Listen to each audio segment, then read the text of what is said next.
Patingin nga ng sagot mo, Turjang.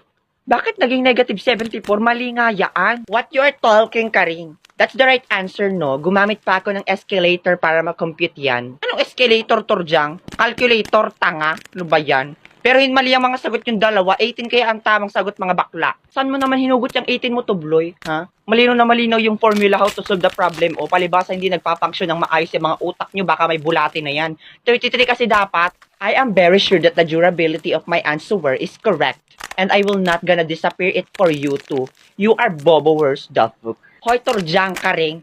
Galing ako ng private school at may mas pinag-aralan ako sa inyong dalawa. Huwag kayong makabobo dyan. Sigurado ako sa sagot ko. Oo nga, Tubloy, galing ka nga ng private school. Pero bumagsak ka naman dun, di ba? Kaya nga napunta ka dito. Sa akin kayong dalawa maniwala. Di ba top 2 ako sa klase? Buisit, kanina pa kayong tatlo, hoy. Kayong tatlo. Kanina pa kayo away ng away kung anong tamang sagot. Eh, lahat naman ng sagot yung is mali.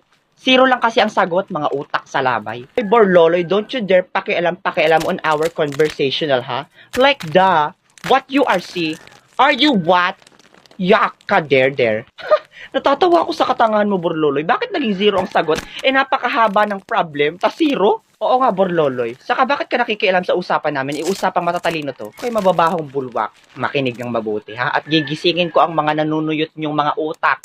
Kahit gaano pa kalaki yung number na yan o kahaba yung formula na yan, basta't i-multiply mo sa 0, is laging 0 ang sagot, mga tanga. And where the hell did you hugot that?